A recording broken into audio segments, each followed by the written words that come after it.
Boa tarde, meu nome é Daniele Muniz, eu sou estudante Estácio, primeiro período de Pedagogia.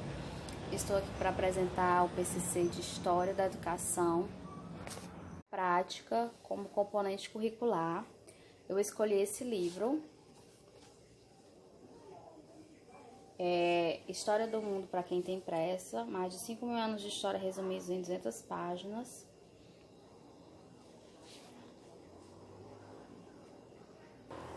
De Emma Mariotti, e também História da Educação no Egito, em Só Pedagogia, no site pedagogia.com.br/oriental2.php, que é o site pedagogia.virtuosos.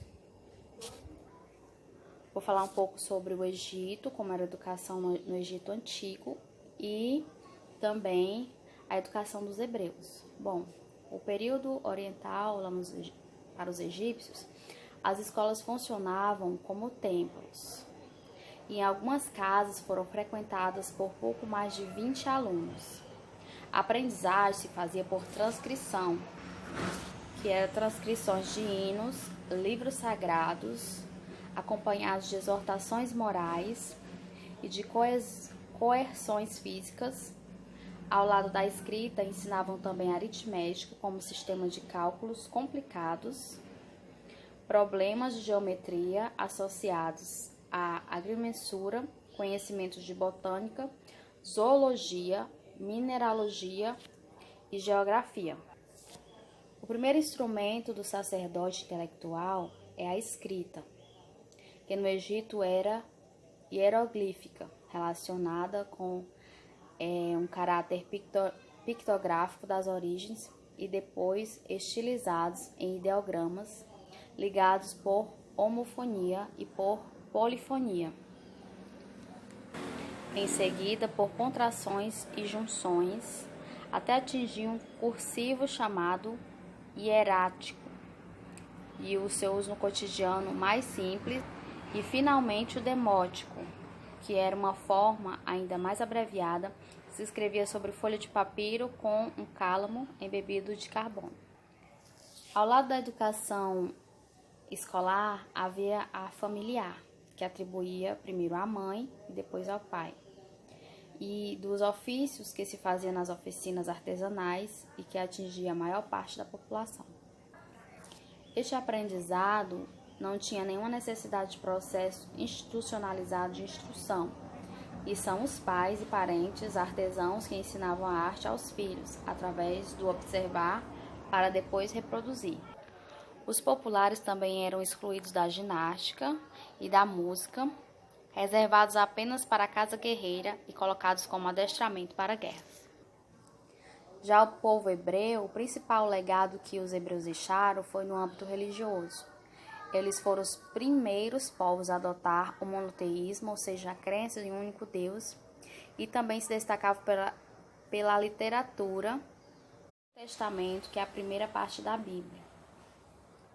Quanto aos profetas, eles eram os educadores de Israel, inspirados por Deus e continuadores do espírito de sua mensagem ao povo eleito.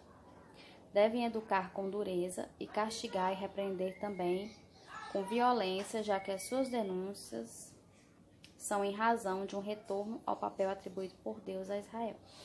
A escola em Israel organizava-se em torno da interpretação da lei dentro da sinagoga, a qual era anexa a uma escola exegese, que no período helenístico se envolveu em sérios contrastes em torno justamente da helenização da cultura hebraica.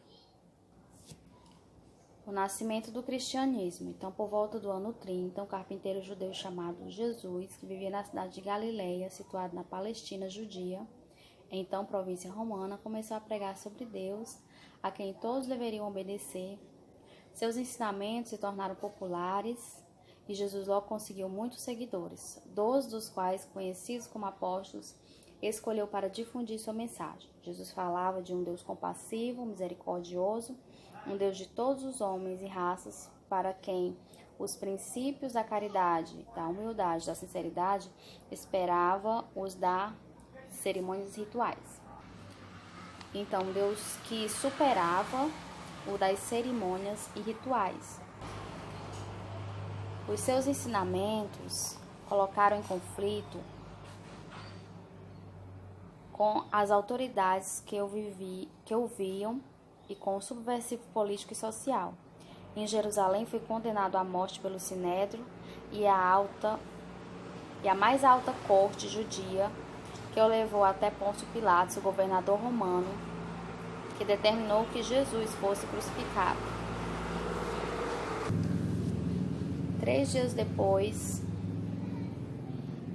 a crucificação, os seguidores de Jesus anunciaram que ele ressuscitara, o que justificou a crença de que ele era o Messias ou Cristo ungido, em grego.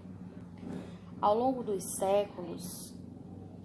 dos 2 séculos seguintes, os ensinamentos consagrados nos 4 evangelhos do Novo Testamento se propagaram no mundo romano. Esse processo foi impulsionado em grande parte pelos textos de antigos fabricantes de tendas na Ásia Menor, mais tarde conhecido como Saulo, que escreveu 13 dos 27 livros do Novo Testamento. O povo, e em cada período da história, trouxe uma contribuição importante para a nossa educação, como, por exemplo, os egípcios, eles nos ajudaram no sentido de que agregaram na aritmética, na geografia, na botânica, na zoologia. Já os hebreus, eles, como a educação deles era a Torá, que é a primeira parte da Bíblia, que é o Antigo Testamento, isso está muito vivo, muito presente nos dias de hoje, e isso contribuiu também para a formação da nossa cultura e da nossa educação nos dias de hoje. Não só eles, mas os povos citados aqui também contribuíram, não só para a época que eles viviam, mas também reflete até hoje em nossa sociedade, nos dias atuais. E até a próxima.